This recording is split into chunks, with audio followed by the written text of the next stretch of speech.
Good morning बच्चों, good morning. तो बढ़ाई जाए गड्डी मैग्नेटिज्म एंड मैटर की। पिछले क्लास लेक्चर 3 में हमने किया था अर्थ के मैग्नेटिक फील्ड के बारे में। आज हम डिफरेंट मैटर्स की मैग्नेटिक प्रॉपर्टी को समझने की कोशिश करेंगे कि मैग्नेटिक प्रॉपर्टी के आधार पे कुछ को हम डाया मैग्नेटिक कह देते हैं, कुछ को पारा मैग्नेटिक कह देते हैं, कुछ को फेरो मैग्नेटिक कह देते हैं। तो क्या अंतर है? उसी प्रकार की भाई कुछ कंडक्टर है तो कुछ कंडक्टर नहीं है, तो कुछ यहाँ मैग्नेटिक है कुछ मैग्नेटिक नहीं है। तो कौन सा मटेरियल मैग्नेटिक होता है कौन सा नहीं होता है, उसकी उस प्रॉपर्टी के लिए जिम्मेवार क्या चीज़ है।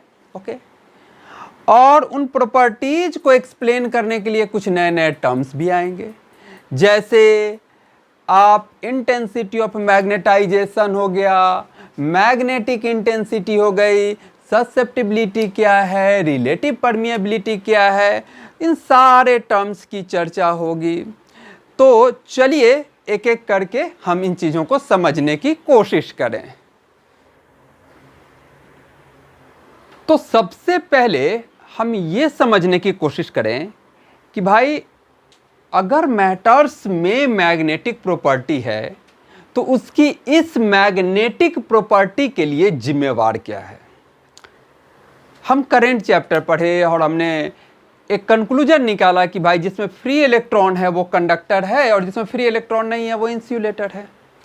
तो उसी प्रकार यहाँ किसी में मैग्नेटिक प्रॉपर्टी है किसी में नहीं है, तो उस चीज के लिए जिम्मेवार कौन सा है, क्या फैक्टर है उस चीज के लिए जिम्मेवार।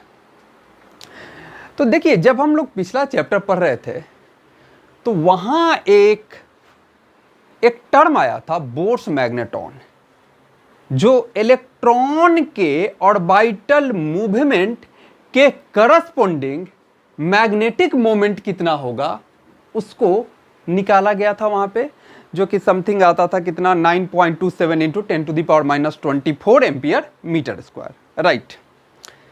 यानी इलेक्ट्रॉनिक मूवमेंट के कारण मैग्नेटिक मोमेंट आता है और एटम्स में इलेक्ट्रॉनिक मूवमेंट हो रही है, यानी एटम्स का मैग्नेटिक मोमेंट है, उस इलेक्ट्रॉनिक मूवमेंट के कारण मैग्नेटिक मोमेंट है। ओके, तो ये मैग्नेटिक और डाइपोल का भी मैग्नेटिक मोमेंट होता है।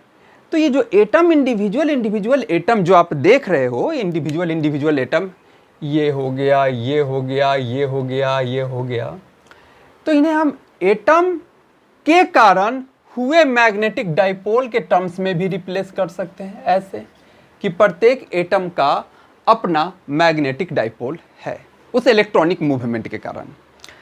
और सिर्फ इलेक्ट्रॉनिक मूवमेंट के कारण ही नहीं, उसके न्यूक्लियस के कारण भी थोड़ा मैग्नेटिक मोमेंट होता है, उस इलेक्ट्रॉन की स्पिन के कारण भी अपना मैग्नेटिक मोमेंट होता है। जैसे आप spin mu S plus half minus half, ये सब आप केमिस्ट्री में पढ़ते होंगे। पर मेजर कंट्रीब्यूशन इस इलेक्ट्रॉनिक मूवमेंट का होता है, ठीक है।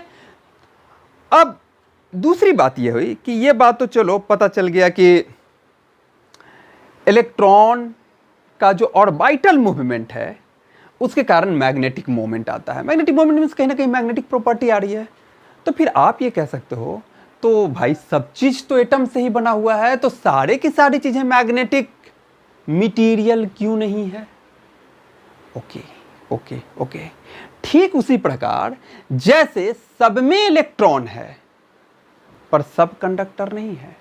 ओके, तो यहां भी इस चीज को समझने कीजिए कि हाँ ठीक है, ये बात कहा, ये बात मान भी लिया कि सब में मैग्नेटिक मोमेंट है, पर इन मैग्नेटिक मोमेंट्स का, इन इलेक्ट्रॉन्स का जो मैग्नेटिक मोमेंट है ये आपस में कैंसल करने की टेंडेंसी रखते हैं। एक का स्पिन दूसरे के एंटी स्पिन को कैंसल करने की टेंडेंसी रखता है, तो वो पेयर्स में एक दूसरे को ना कैंसल कर देते हैं। जैसे आप बात करें हीलियम की, तो हीलियम में 2 इलेक्ट्रॉन हैं, तो पहले इलेक्ट्रॉन के कारण जो मैग्नेटिक मोमेंट होगा दूसरा इलेक्ट्रॉन उस मैग्नेटिक मोमेंट को कैंसल कर देता है।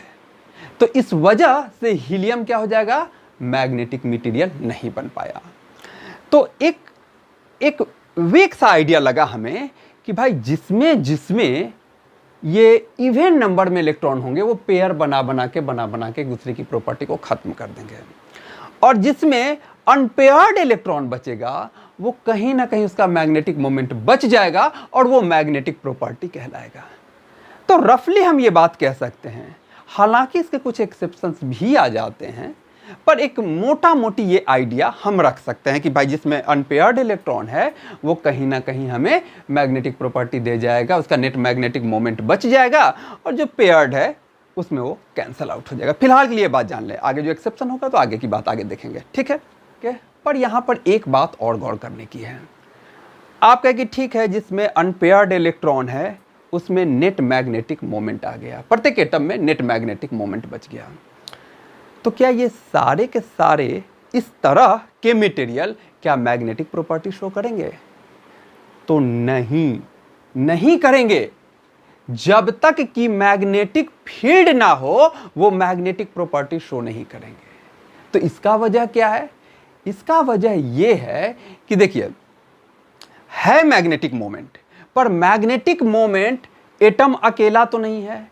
एटम अगर मैं छोटा सा भी वॉल्यूम लूं किसी मटेरियल का, मान लो 1 cc कह लो, 1 centimetre 1 centimetre 1 centimetre cube 1 cc हो गया, तो उसमें भी इस छोटे से वॉल्यूम में भी अगर मैं लूं, ये छोटा सा वॉल्यूम लूं 1 सेंटीमीटर क्यूब यानी कि 10⁻⁻⁶ मीटर क्यूब, तो इसमें भी कम से कम लाखों करोड़ों एटम्स हैं।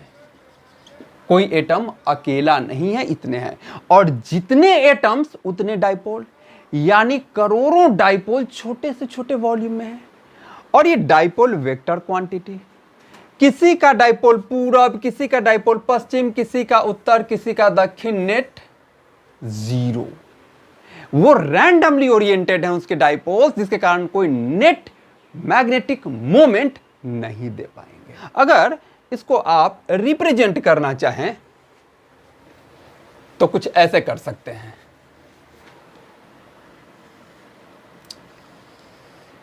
ये वॉल्यूम ले लिया हमने, तो सबके डिफरेंट, इसके different dipole moment random different directions में, लाइक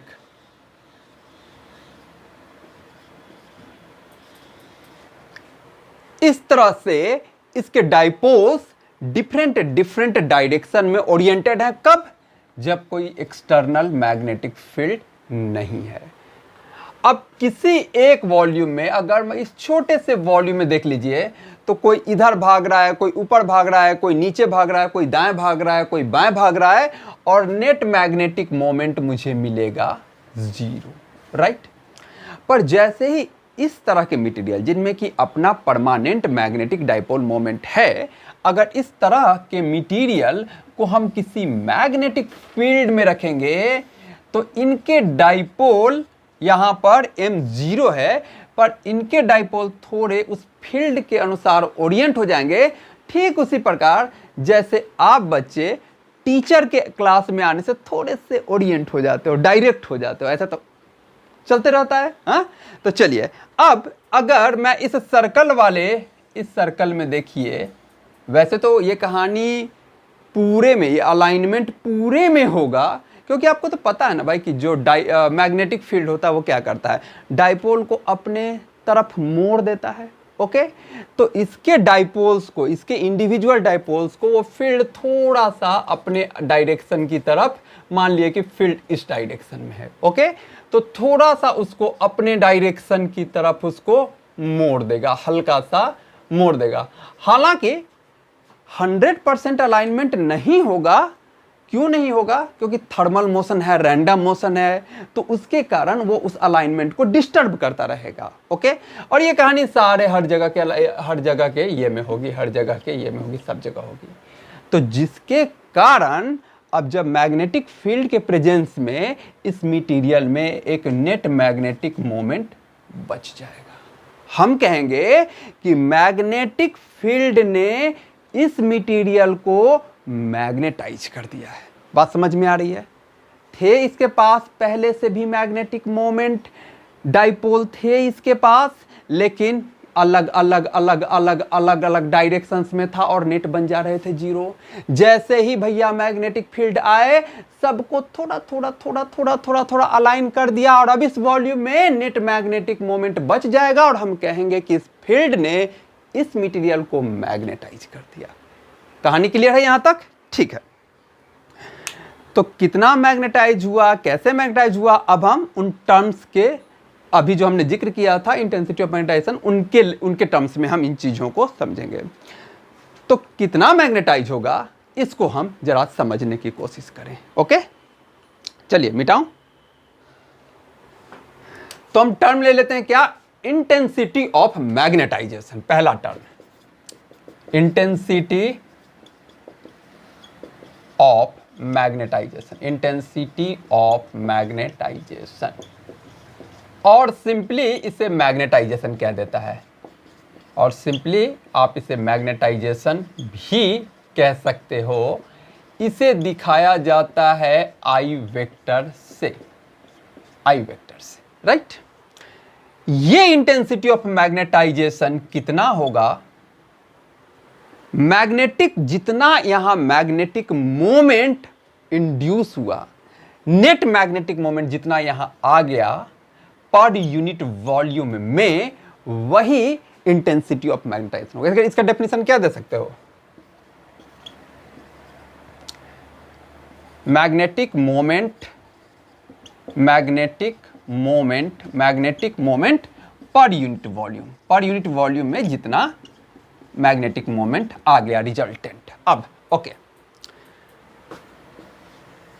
राइट, कोई भी मटेरियल है उसमें उसको जो मैग्नेटिक मटेरियल है जिसमें कि परमानेंट मैग्नेटिक मोमेंट है, उसको मैग्नेटिक फील्ड में लाने से पर यूनिट वॉल्यूम में कितना नेट मैग्नेटिक मोमेंट आया, वही इंटेंसिटी ऑफ मैग्नेटाइजेशन कहा जाता है। ठीक है, अब इसके यूनिट की बात करें तो यूनिट क्या हो जाएगा, और वॉल्यूम का हो जाता है मीटर क्यूब, तो मीटर स्क्वायर इसके दो को खा गया और बच गया ampere per metre, right.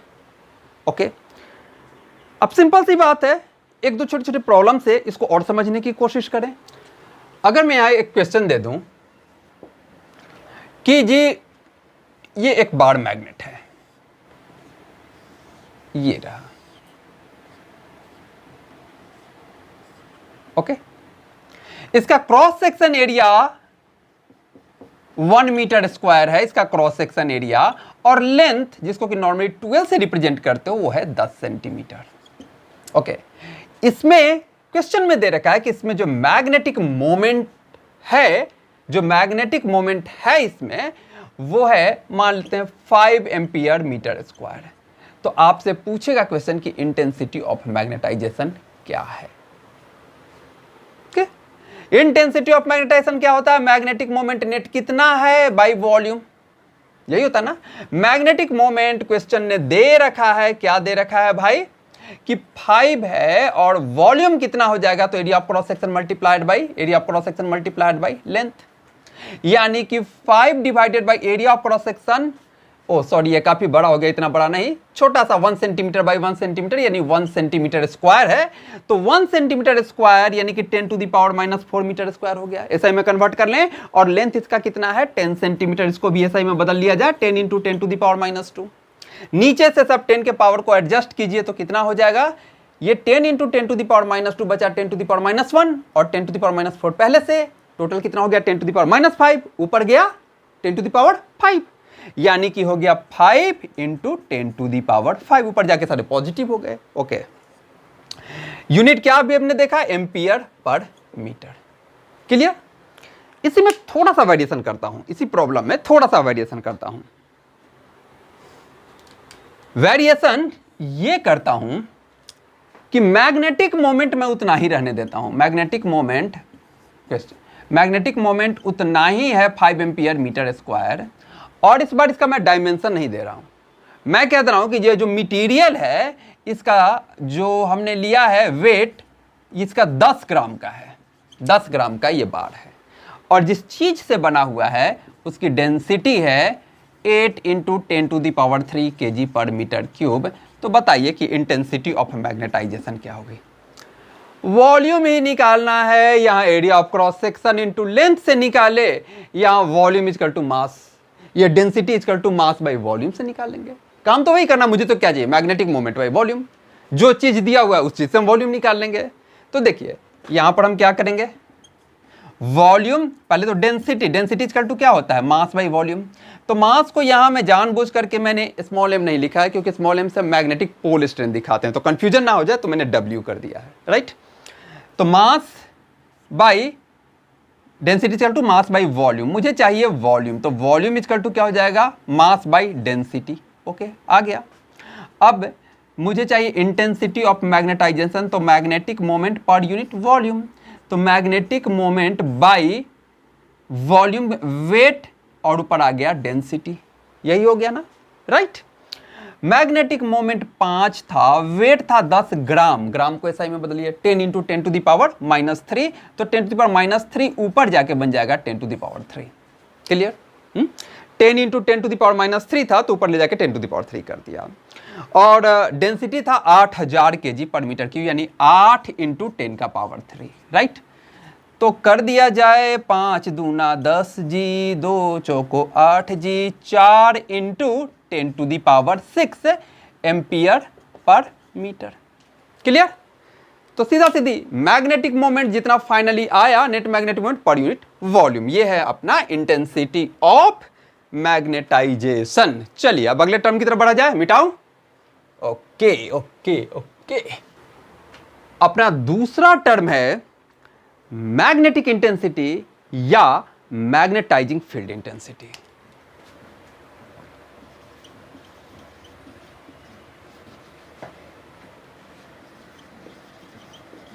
Magnetic intensity, इसी को कहा गया क्या, magnetising field intensity.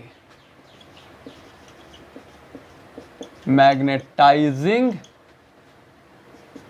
Field intensity, चाहे आप इसको सिंपल मैग्नेटिक इंटेंसिटी कह लीजिए या मैग्नेटाइजिंग फील्ड इंटेंसिटी, और इसको दिखाता है H वेक्टर से।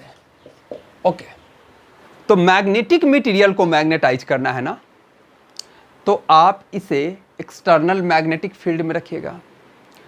तो उस एक्सटर्नल मैग्नेटिक फील्ड के मैग्नेटाइज करने की कैपेबिलिटी को हम इस टर्म के थ्रू देखेंगे, मैग्नेटिक इंटेंसिटी या मैग्नेटाइजिंग फील्ड इंटेंसिटी। एक बार फिर, मैग्नेटिक इंटेंसिटी या magnetising field intensity magnetic field नहीं है, इस चीज को जरा गौर से समझिएगा।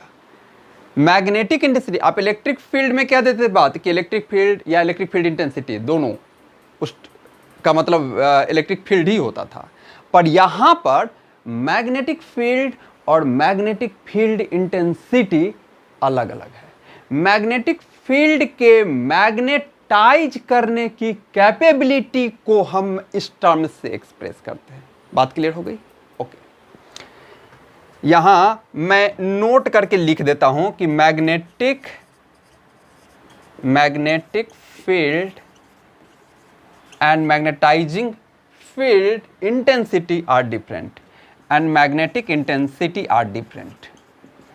Magnetic intensity are not same,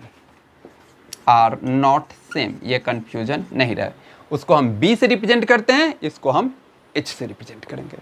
तो देखिए, अगर हम डेफिनेशन वाइज कहें तो क्या है ये, इट इज कैपेबिलिटी, किस चीज की कैपेबिलिटी है भाई, it is capability of magnetising field to magnetise the material, capability of magnetising field to magnetise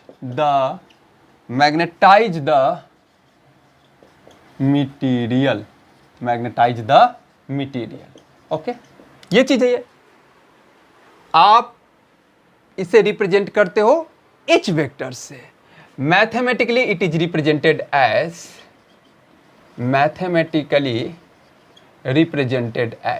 कैसे रिप्रेजेंट करते हो इसे, रिप्रेजेंटेड एज, ये इक्वेशन देखिए आप, H vector equal to B by mu not minus I vector, ऐसे ये relation से ये अटैच है, H vector equal to B by mu not minus I। देखिए अभी अभी हमने आई पढ़ा था मैग्नेटाइजेशन, ओके। एच वेक्टर जो है एक्सटर्नल फील्ड जो मटेरियल को मैग्नेटाइज करने आ रहा है। तो एक बार किसी एक्सटर्नल फील्ड में आप मैग्नेटिक मटेरियल रखोगे तो मैग्नेटिक मटेरियल के अंदर जो फील्ड है वो एक्सटर्नल फील्ड, जिसे मान लो बी नॉट कह दें या बी एक्सटर्नल कह दें, प्लस उस मैग्नेटाइजेशन के कारण जो उसमें अपना फील्ड बना उन दोनों का वेक्टर सम होगा, राइट।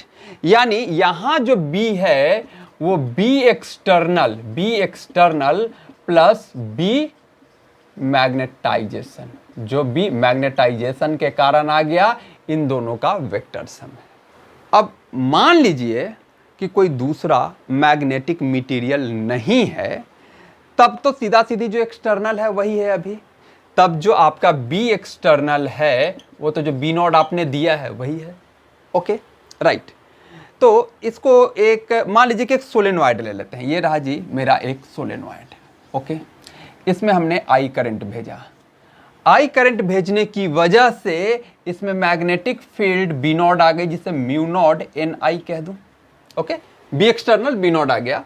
अभी कोई भी मैग्नेटिक मटेरियल नहीं है, तो इफ आई इजकल टू 0 हो गया तब आपका एच जो हो गया सीधा सीधी b external divided by mu nought, जो हमारा उस केस में आ गया एक तरह से mu nought N I by mu nought गया एन आई हो गया। सिर्फ और सिर्फ ये जो एक्सटर्नल फैक्टर है उसकी वजह से हम देख रहे हैं उसकी। एक्चुअली देखिए, आप कह रहे हो कि इसको मैग्नेटाइज करना है, तो मैग्नेटाइज करने के लिए कोई एक्सटर्नल मैग्नेटिक फील्ड आया, तो हमने ये एक्सटर्नल मैग्नेटिक फील्ड ये सोलेनॉइड में बना के दिया, ये है मेरा मैग्नेटाइजिंग फील्ड, ओके। तो चाहे कोई मटेरियल रहे या ना रहे, उसकी अपनी इंटेंसिटी, उसका अपना पावर तो रहेगा, मैग्नेटाइजिंग करने की पावर तो रहेगी ना। अब कोई मैग्नेटिक मटेरियल आ गया तो वो उस पावर से उसको मैग्नेटाइज कर देगा, नहीं भी आया तब उसका अपना मैग्नेटाइजिंग पावर तो है। तो ये उस एक्सटर्नल फील्ड की अपनी मैग्नेटाइजिंग पावर है, ये समझ लीजिए। तो क्या हुआ, B external by mu naught, यानी जो था उसको म्यू नॉट से डिवाइड कर दिए, तो सीधा सीधी ये एन आई आ गया, राइट। तो जैसे अगर मैं इसी को एक न्यूमेरिकल बना दूं, मैं कहूं कि ये जो आपका सोलेनॉइड जो आपने लिया था, इसका number of turns per unit length है जी 1000 टर्न्स पर मीटर, ओके। अगर पर सेंटीमीटर दिया हुआ रहे नंबर ऑफ टर्न्स, उसको पर मीटर में कन्वर्ट कर लेंगे हम। और इसमें हमने करंट भेजा आई 10 एम्पियर भेजा।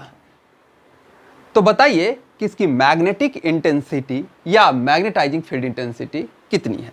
तो आप सीधा सीधी क्या कहिएगा कि भाई n इंटू आई, निकाला ना हमने सीधा सीधी, म्यू नॉट से डिवाइड कर दिए n इंटू आई, तो हो गया भाई 10 to the power 3 1000 turns per, और 10 एम्पियर का आपने करंट भेजा है तो आ गया सीधा सीधी 10 टू दी पावर 4, ओके। यहां पर ये चीज देखिए, इस इक्वेशन पर आप फिर से आ जाइए। अगर आप b बाई म्यू नॉट को यहां क्या लिखेगा, h प्लस आई, वेक्टर फॉर्म में है, h पर भी वेक्टर i पर भी vector, h plus I b by mu not, okay. आपको इस इक्वेशन से ही समझ में आ रहा होगा कि इंटेंसिटी ऑफ मैग्नेटाइजेशन और मैग्नेटिक इंटेंसिटी दोनों का यूनिट सेम होगा, सेम तरह का चीज रहेगा, सेम तरह का फिजिकल क्वांटिटी रहेगा, तब ना आप ऐड कर पाओगे जी। आलू के साथ टमाटर थोड़े जोड़ दोगे, हाँ। तो यहां पर इन दोनों का सेम यूनिट होगा, मतलब h का भी यूनिट क्या होगा, जो I का है, that is ampere per metre. तो यहां 10 टू दी पावर 4 क्या, एम्पियर पर मीटर। बात समझ में आई, क्लियर, ओके। अब ऐसा नहीं है कि यहां पर अगर कोई मटेरियल है, इस चीज को जरा समझिएगा, ऐसा नहीं है कि यहां पर अगर कोई दूसरा मटेरियल आ गया जो कि मैग्नेटाइज होगा इस फील्ड में, तो मैग्नेटिक इंटेंसिटी बदल जाएगी। मैग्नेटिक इंटेंसिटी एक्सटर्नल फैक्टर है, मैग्नेटाइज हो जाएगा, फील्ड बदल जाएगा, अलग बात है। लेकिन मैग्नेटिक इंटेंसिटी उस एक्सटर्नल जो फैक्टर है एक्सटर्नल जो मैग्नेटिक फील्ड है उसकी मैग्नेटाइज करने की पावर है, मटेरियल रहे ना रहे उसकी सेम रहेगी। ओके, चलिए ये बात हो गया। ओके, तो हमने मैग्नेटिक इंटेंसिटी वाला, मैग्नेटाइजेशन वाला ये रिलेशन देख लिया। अब हम इसके तीसरे टर्म को समझते हैं, ससेप्टिबिलिटी। ससेप्टिबिलिटी, इसको रिप्रेजेंट किया जाता है एक स्टाइलिश एक्स की तरह, इस तरह से एक्स ऐसे, और इसे कहा जाता है काई, CHI, काई। ओके, अब देखिए ससेप्टिबिलिटी क्या बताता है। अभी हमने मैग्नेटिक इंटेंसिटी देखा कि फील्ड की मैग्नेटाइज करने की एबिलिटी, मैग्नेटाइज करने की पावर को हमने मैग्नेटिक इंटेंसिटी से एक्सप्रेस किया। अब इस मैग्नेटाइज करने वाले फील्ड में हम 10 तरह का मटेरियल लाएं तो सब तो बराबर बराबर बराबर मैग्नेटाइज नहीं होगा। ओके, तो किसी मटेरियल के मैग्नेटाइज होने की जो प्रॉपर्टी है, कितनी है, क्या है, वो हम देखते हैं ससेप्टिबिलिटी से, राइट। तो ससेप्टिबिलिटी को हम क्या कहेंगे, इट इज द, आप यूं कह सकते हो, it is the property of a substance which shows how easily it will get magnetised in the magnetising field.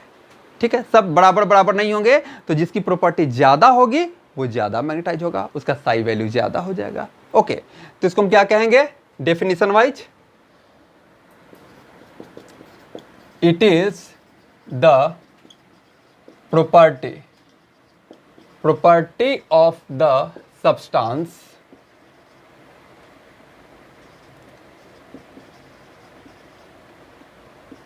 To,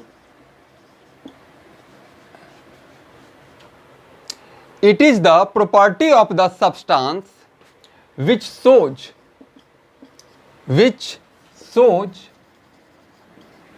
how easily it will get magnetized, how easily it will get magnetized, how easily it will get magnetized in a magnetizing field। किसी magnetising field में लेके गए तो कितनी आसानी से हो जा रहा है कौन सा मटेरियल, वो प्रॉपर्टी को दिखा रहा है क्या, ससेप्टिबिलिटी रिप्रेजेंटेड बाय काई। ओके, तो एक बात तो तय है कि जितनी तगड़ी मैग्नेटिक फील्ड में लेके जाएंगे उतना ज्यादा ये मैग्नेटाइज होगा। ओके, यानी इसकी इंटेंसिटी ऑफ मैग्नेटाइजेशन किसी भी मटेरियल की इस पे डिपेंड करेगी कि कितने तगड़े वाले फील्ड में हम इसे रखे हैं, यानी मैग्नेटिक इंटेंसिटी कितनी लगाई जा रही है, तो I प्रोपोर्शनल टू हो जाएगा H के। बात सही है। ओके, इसी प्रोपोर्शनलिटी कांस्टेंट को हटा के हमने लिख दिया काई H, वही है ये susceptibility. Greater is the value of काई, ज्यादा वो मैग्नेटिक बिहेवियर शो करेगा, सीधी सी बात है। तो जो 3 तरह के मटेरियल की चर्चा हमने करी थी, डायामैग्नेटिक, पैरामैग्नेटिक, फेरोमैग्नेटिक, तो देखिए एक था डायामैग्नेटिक, दूसरे को हमने कहा है क्या, पैरामैग्नेटिक, और तीसरा है सुपर फेरोमैग्नेटिक। तो डायामैग्नेटिक सब्सटेंस के लिए इसको थोड़ा और, ये चार्ट को ना मैं जरा साफ से बना दूं बड़े में, क्योंकि ये चीज का कुछ एग्जांपल्स वगैरह भी आपको पता होना चाहिए। चलिए इसे मैं मिटा रहा हूं। ओके, तो एक तरह का मटेरियल है आपका क्या, डायामैग्नेटिक। दूसरा मटेरियल है आपका पैरामैग्नेटिक, और तीसरा मटेरियल है आपका फेरोमैग्नेटिक। डायामैग्नेटिक मटेरियल का ये ससेप्टिबिलिटी मतलब मैग्नेटाइज होने की प्रॉपर्टी उल्टी होती है, वो मैग्नेटाइज नहीं होता है बल्कि और बाहरी फील्ड को अपोज करता है तो उसकी साई निगेटिव होते हैं। हम उसको कहेंगे कि ये वो वाला मटेरियल है जिसमें कि नेट मैग्नेटिक मोमेंट नहीं है, और जो इंड्यूस होता है इस फील्ड की वजह से वो फील्ड के और उल्टे डायरेक्शन में होता है, फील्ड को और घटा देता है। ठीक है, तो इसकी ससेप्टिबिलिटी निगेटिव होगी, स्मॉल निगेटिव। ठीक है, इसका जो साई होगा वो होगा small negative value, small negative value. Paramagnetic में मैग्नेटिक मोमेंट होता है और फील्ड के प्रेजेंस में इसमें मैग्नेटाइजेशन होगा, ये मैग्नेटिक प्रॉपर्टी शो करेगा, तो इसका साई पॉजिटिव होगा, small positive value, small positive value. और फेरोमैग्नेटिक की तो कहानी ही अलग है, इसकी कहानी की पूरी विस्तार से चर्चा होगी अगले क्लास में, जब हम इन मटेरियल के बारे में स्पेशली पढ़ेंगे। फिलहाल आप जान लो कि इसकी कुछ ऐसी प्रॉपर्टी है कि इसको अगर जो आपने मैग्नेटिक फील्ड में ला दिया तो ये बड़ी स्ट्रांगली मैग्नेटाइज हो जाता है, इसकी साई वैल्यू काफी ज्यादा होती है, very high positive value, very high positive value. यानी अगर कुछ मटेरियल का आप देखें ताकि आपको एक रिलेटिव पता चल पाए, तो डायामैग्नेटिक के कुछ एग्जांपल ले लेता हूं, जैसे एक दो एग्जांपल लिए जाएं। डायामैग्नेटिक में आपका आ जाएगा बिस्मथ, यस बिस्मथ ले लीजिए, कॉपर ले लीजिए, और तीसरा है नाइट्रोजन। नाइट्रोजन एक इनर्ट गैस भी है और मैग्नेटिक प्रॉपर्टी भी हो उसमें नहीं है, डायामैग्नेटिक कैटेगरी में है वो। इनकी ससेप्टिबिलिटी की वैल्यू देखें तो -1.66 इंटू 10⁻⁻5, और ये है लगभग -9.8 इंटू 10⁻⁻6, और नाइट्रोजन की आती है -5 इंटू 10⁻⁻9 में। ओके, स्मॉल निगेटिव वैल्यू देखिए 10⁻⁵, 10⁻⁶ में इस ऑर्डर में इसके वैल्यूज हैं।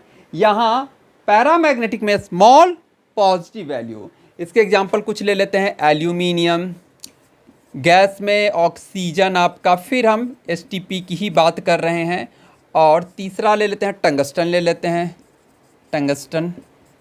ओके, एल्यूमिनियम की आती है लगभग पॉजिटिव 2.3 इंटू 10⁻⁻5।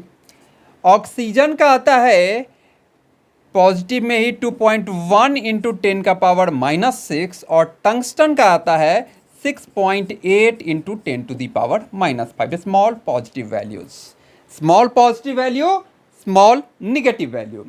और फेरोमैग्नेटिक, भाई इसकी तो कहानी ही अलग है। इसमें आ जाएंगे आयरन, कोबाल्ट, निकेल, ये सब, तो इनकी तो हजारों में होती है भाई, 5000,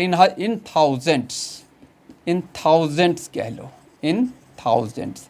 जैसे आयरन का 5000 के, इसके भी कोबाल्ट के भी 6000 समथिंग, इस तरह से वैल्यूज, मतलब इनकी वैल्यूज काफ़ी ज़्यादा होती है, इन थाउजेंड्स में होती है, इनकी कहानी ही अलग है। और जब हम इनके बारे में अलग अलग पढ़ेंगे, डायमैग्नेटिक और पैरामैग्नेटिक, तो फेरोमैग्नेटिक की वहाँ विशेष चर्चा होगी। ठीक है, तो फिलहाल डायामैग्नेटिक क्या, स्मॉल नेगेटिव, पैरामैग्नेटिक क्या, स्मॉल पॉजिटिव। कुछ और एग्जांपल्स अगर ध्यान रखने हैं आपको, तो ये ध्यान रखना कि कॉपर, जो ऑर्नामेंट वाले जो मेटल्स हैं, लाइक कॉपर हो गया, सिल्वर, गोल्ड कह लो, डायमंड कह लो, ये सारे के सारे डायमैग्नेटिक कैटेगरी में होंगे। सिलिकॉन ये डायमैग्नेटिक होगा, और पैरामैग्नेटिक में एल्यूमिनियम, फिर सोडियम हो जाएगा, और मैग्नीशियम हो जाएगा, क्रोमियम हो जाएगा, ये सब आ जाएगा पैरामैग्नेटिक। कुछ और एग्जांपल जैसे यहाँ पर लिख दूँ मैं, एल्यूमिनियम आपने लिया ना, सोडियम ले लो, कैल्शियम ले लो, इवन ये भी है, मैग्नीशियम भी है, हाँ मैग्नीशियम भी हो जाएगा, क्रोमियम है, ये सब। इसका हो जाएगा, मैंने कहा कि सारे वो डायमंड वाले जो होते हैं, मतलब ऑर्नामेंट वाले, तो आप उठा लो। कॉपर है तो आप ले लो सिल्वर, गोल्ड, डायमंड, सिलिकॉन, ये सब कुछ और एग्जांपल्स हो गए इसके। ठीक है, ये बात क्लियर हो गई यहाँ तक। इनके ससेप्टिबिलिटी वैल्यूज के आधार पे इनकी कैटेगरी को अलग अलग करके हमने समझने की कोशिश की। चलिए मिटाते हैं। अब थोड़ा सा साई की वैल्यूज को समझ लेने के बाद हम फिर पीछे आ जाते हैं मैग्नेटिक इंटेंसिटी, ससेप्टिबिलिटी, इन सब के रिलेशन पे।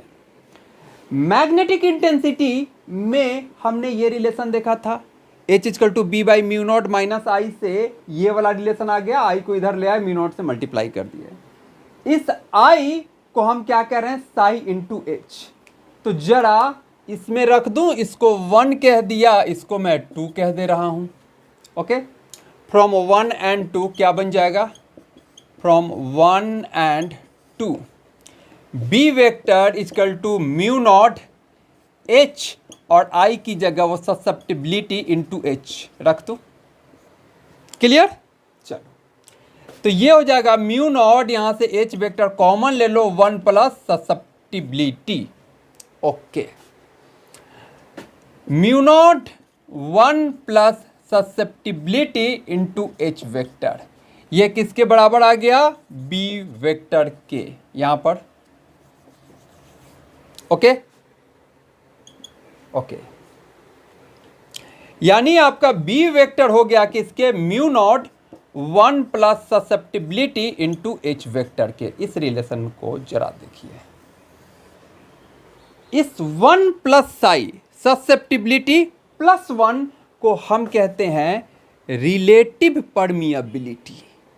1 प्लस साई को हम क्या कहते हैं, relative permeability, relative permeability, that is mu are.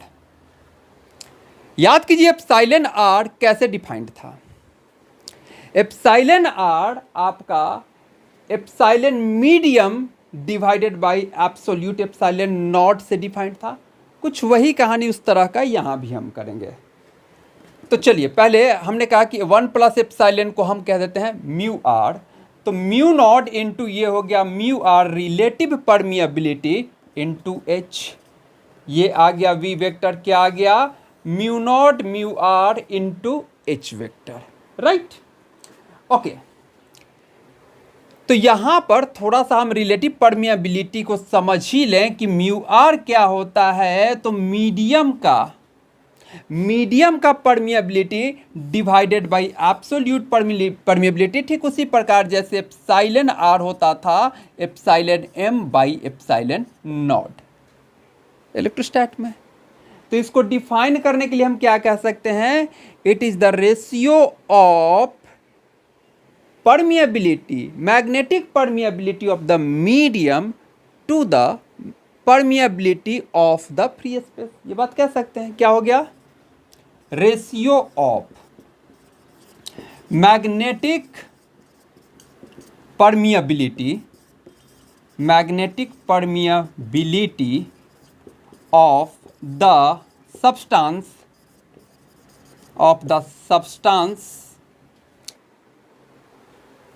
to the permeability of free space।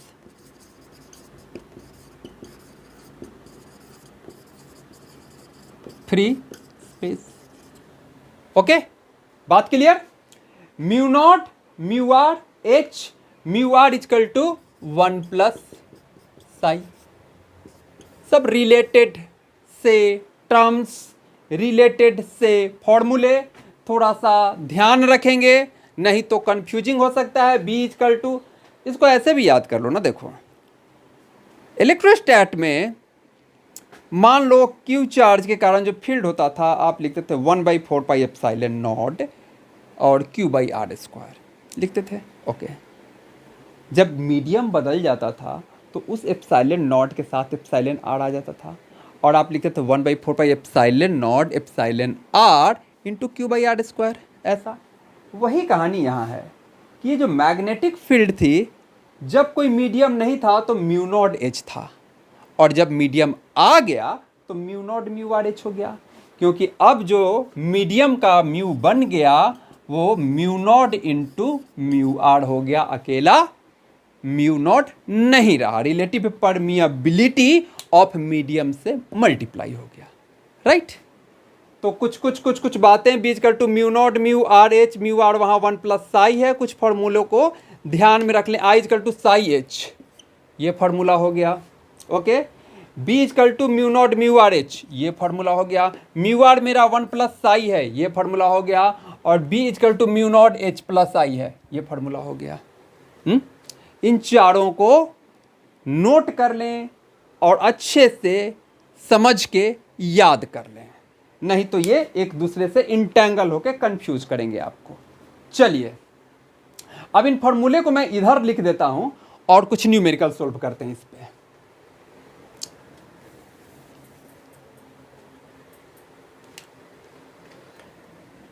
Question है, पिछला वाला ही क्वेश्चन उठा लेते हैं, उसी को आगे बढ़ाते हैं। कि मान लीजिए ये एक सोलेनॉइड है, ओके। यहां से आपने आई इजकल टू 10 एम्पियर भेजा जी। नंबर ऑफ टर्न्स कितना हमने लिया था पिछली बार, 10⁻3, वही रखे, टर्न्स पर मीटर, ओके। आपने वहां एच निकाला था, एच इजकल टू वाट आ गया था, आपको याद है, NI, ओके। यहाँ कर लेंगे, कोई बात नहीं, फिर से कर लेंगे। अब यहाँ पर चेंज ये करते हैं कि इसके अंदर मैं एक मैग्नेटिक मटेरियल डाल देता हूँ। ये रहा जी मैग्नेटिक मटेरियल, और तगड़ी क्वालिटी वाली फेरोमैग्नेटिक सब्सटेंस का डाल देता हूँ, जिसका कि रिलेटिव म्यू आर जो होता है 5500, इतना ज़्यादा होता है, कहा ना 1000 ऑर्डर में होता है, ओके। और अब कहानी क्या बदली, एच मैग्नेटिक फील्ड क्या हो गया, इंटेंसिटी ऑफ मैग्नेटाइजेशन क्या हो गई, और एक और टर्म है यहाँ इंट्रोड्यूस बुक में किया हुआ है आपके, मैग्नेटाइजिंग करंट। तो स्मॉल आई एम, इसको मैं बोल रहा हूँ मैग्नेटाइजिंग करंट, मैग्नेटाइजिंग करंट, ये I M equal to what, ये है आपका चौथा। ये क्वेश्चन है। अब मैग्नेटाइजिंग करंट क्या होता है, जब हम इसको सोल्व करेंगे तो आपको क्लैरिफाई हो जाएगा ये चीज। एक एक करके देखें। पहला क्वेश्चन, एच क्या है, मैग्नेटिक इंटेंसिटी क्या है। हमने पिछले क्वेश्चन में सोल्व करते हुए कहा था कि मैग्नेटिक इंटेंसिटी किसी एक्सटर्नल मैग्नेटिक फील्ड की मैग्नेटाइज करने की प्रॉपर्टी है। अब उस फील्ड में कोई मटेरियल है या नहीं है, उसकी मैग्नेटिक इंटेंसिटी तो है, और कोई मटेरियल के आने न आने से उसकी मैग्नेटिक इंटेंसिटी की वैल्यू प्रभावित नहीं होगी। यानी कि उसकी मैग्नेटिक इंटेंसिटी पहले भी, अगर मैं पहला पार्ट कहूं तो पहले भी NI थी, अभी भी NI रहेगी। म्यू नॉट से डिवाइड करके NI लाए थे, याद है। तो 10⁻³ इंटू करेंट है 10, that is 10⁻⁴ ampere per metre. बदल क्या जाएगा, फील्ड, बाहर का फील्ड और मैग्नेटाइज होने के कारण जो फील्ड बना। कौन सा फार्मूला उठा लें, इसको उठा लें, ये वाला, म्यू आर टाइम्स बढ़ जाएगा। फील्ड जो होगा वो म्यू नॉट म्यू आर हो जाएगा एच। तो म्यू नॉट तो 4π इंटू 10⁻⁻7 है ही, mu r 5.5 into 10⁻³ into h 10⁻⁴ आया। 3 4 7, इस 7 को भेजो अपने घर।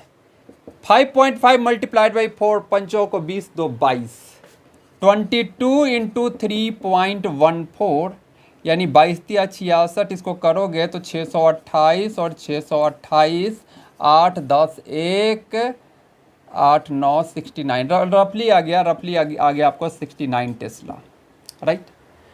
अब जरा देखो कि इस मैग्नेटिक मटेरियल के ना आने से पहले फील्ड कितना था, देख लें कंपेयर के लिए। हालांकि क्वेश्चन में पूछा नहीं है, कंपेयर के लिए सिर्फ बी एक्सटर्नल कितना था, बी एक्सटर्नल था म्यू नॉट एन आई, जो इसके अंदर अपना था। एन आई को ही आप एच कहते हो, 10⁴ निकाल चुके हो, ठीक है। तो 4 पाई इंटू 10⁻⁻7 मल्टीप्लाइड बाई 10⁴। देखिए वहां से मात्र और मात्र आपका 4 पाई 10⁻⁻7 इंटू 10⁴ 10⁻³ यानी 4 इंटू 3.14 और -3 है मिली टेस्ला। 12.56 मिली टेस्ला 10⁻³ ऑर्डर में था, और ये उसको 1000 गुना से भी ज़्यादा बढ़ा के यहाँ पहुँचा दिया, क्योंकि भाई रिलेटिव परमिएबिलिटी है 5500, इतना गुना वो बढ़ा दिया फील्ड। समझ में आ रही है बात। चलिए तीसरा पार्ट आपके क्वेश्चन का क्या है, पूछ रहा है कि इंटेंसिटी ऑफ मैग्नेटाइजेशन क्या होगा। कौन सा फॉर्मूला उठा लें, ये वाला फॉर्मूला उठा लिया जा सकता है, ये वाला देखिए, ये वाला V = mu naught H + I। सारी वैल्यू जान रहे हैं, नेट फील्ड कितना बन गया, H कितना है, तो I निकल जाएगा, ठीक है। B = mu naught H + I हो गया। B की नेट वैल्यू हम जान गए भाई 69 है, पर B अगर अब इस तरह से सोल्व करना है ना तो 69 रखने में फ़ायदा नहीं है, कारण कि mu not mu are H अगर रखेंगे तो वहाँ से म्यू नॉट उड़ जाएगा। तो वैसे कर लेते हैं, आपका B जो है mu not mu are times H है, ओके, ये वाला जहाँ से निकाले थे अभी, और ये है म्यू नॉट H + I। ऐसा रखने का फ़ायदा ये मिला, इसको घर भेज सकते हैं ना, तो ये हो जाएगा mu are H minus H, mu are H minus H = हो गया I, और बढ़ाइए H को दोनों में से लीजिए तो म्यू आर -1 = हो गया I, ओके। और यहाँ पर देखिए जी H जो है आपका निकाल चुके हो क्वेश्चन के पहले पार्ट में 10⁴, और म्यू आर आपका है 5500। 5500 में से एक माइनस करें तो प्रैक्टिकली कुछ खास फर्क नहीं पड़ेगा, 5500 ही रफली रख लो, कुछ खास बिगड़ना नहीं है भाई। एक लोटा पानी अगर समुद्र में से निकाल ही लोगे तो क्या होगा। तो ये हो गया, इसको मैं रफली 5500 ही कह रहा हूँ, 10⁴ इंटू 5500 - 1 5500 ही कह रहा हूँ, ओके। तो 10⁴ यहाँ हो गया 5.5 और 3 पावर लेके 10⁻7 कर देता हूँ, 5.5 इंटू 10⁻7 कर देता हूँ एम्पियर पर मीटर। क्लियर, कहानी क्लियर, ओके।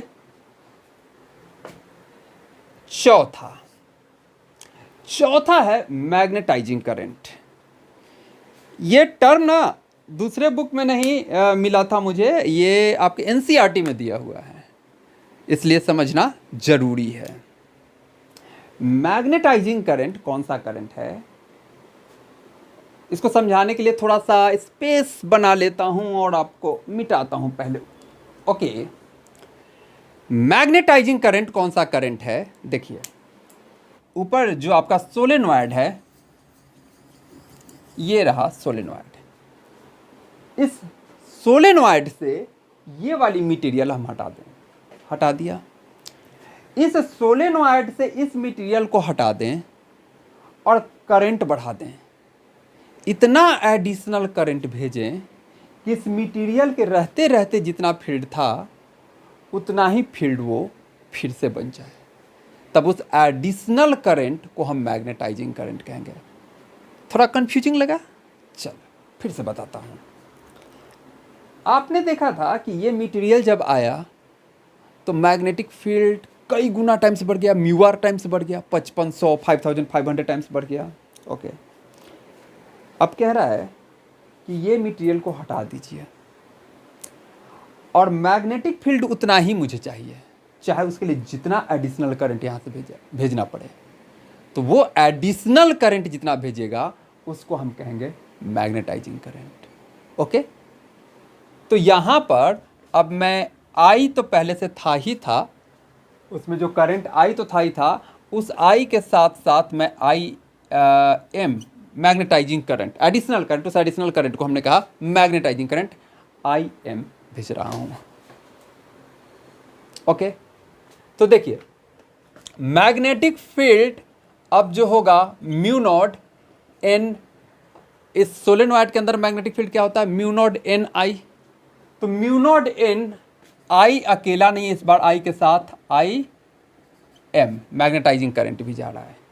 ये किस लिए जा रहा है कि मैग्नेटिक फील्ड इस कोण के रहते रहते जितना था उतना बना दे। तो इस कोण के रहते रहते फील्ड था mu not mu are times N I, field mu are times बढ़ गया था। इसी को हमने mu not mu are H लिखा था क्योंकि एच वहां एन आई था, right, is equal to mu nought N I plus I M. बात समझ में आ रही है। म्यू नॉट से म्यू नॉट उड़ गया, एन से एन उड़ गया, तो यहाँ क्या बन गया, mu are into I is equal to I plus I M. Okay, इस आई को इधर भेजिए तो mu R I minus I is equal to I M. Common ले लिया जाए यहां से आई को, तो mu R minus 1 into I is equal to I M. Okay, फिर वही बात कि भाई 5500 के तुलना में एक निकाल ही दें, हटा ही दें तो प्रैक्टिकली कुछ फर्क पड़ेगा। और वही घिसा पिटा डायलॉग कि समुद्र में से एक लोटा निकाल ही ले पानी तो कोई फर्क पड़ेगा नहीं। तो इसको रफली मैं म्यू आर ही ले रहा हूँ यहाँ के लिए, क्योंकि 55, अगर दूसरा होता भाई, मान लो जिसका म्यू आर 3 होता 4 होता तब ये काम नहीं करता है। यहाँ 5500 है इसलिए ये काम कर रहे हैं। तो म्यू आर इंटू आई हो गया रफली, ये आई एम बन गया। तो अब आप देखिए, आपका शुरू में करंट दिए थे 10 इस सोलेनोइड से, और म्यू आर है 5500, तो हो गया 55,000। समझ गए, 55,000 एम्पियर भेजिएगा तब जा कर के वो मैग्नेटिक फील्ड होगा जो इस कोर ने अपने प्रेजेंस की वजह से जितना पहुंचा दिया था। ठीक है, तो ये फेरोमैग्नेटिक सब्सटेंस की म्यू आर काफ़ी ज़्यादा होती है और वो अपने अंदर मैग्नेटिक फील्ड को काफ़ी बढ़ा देता है। नहीं तो इतना करंट दे करके उतना मैग्नेटिक फील्ड आप अचीव कर पाइएगा। चलिए, क्वेश्चन आई होप कि ये क्लियर हो गया होगा। एक क्वेश्चन और देखा जाए, मिटाऊं। क्वेश्चन है कि इस बार मैं इस सोलेनोइड लिया और इसमें चलो कोई करंट भेजा। मैं फेरोमैग्नेटिक ना रख करके कुछ पैरामैग्नेटिक सब्सटेंस रख रहा हूँ इस बार। ये जो है मान लो एल्यूमिनियम है, जिसकी साई वैल्यू क्या होती है 2.3 इंटू 10⁻⁻⁵। ओके, तो बताना है कि इस एल्यूमिनियम यानी इस पैरामैग्नेटिक मटेरियल के आने से फील्ड कितना, परसेंटेज इंक्रीज इन फील्ड कितना हो गया, परसेंटेज इंक्रीज इन फील्ड। सब क्वेश्चन ना एक दूसरे से मिलते जुलते ही रहते हैं, इतने ही फार्मूला पे वो घूमते रहते हैं। Percentage increase in field is equal to what. पहले नहीं था, पहले ये ऐसे था, ऐसे, और अब हो गया ऐसे। ओके,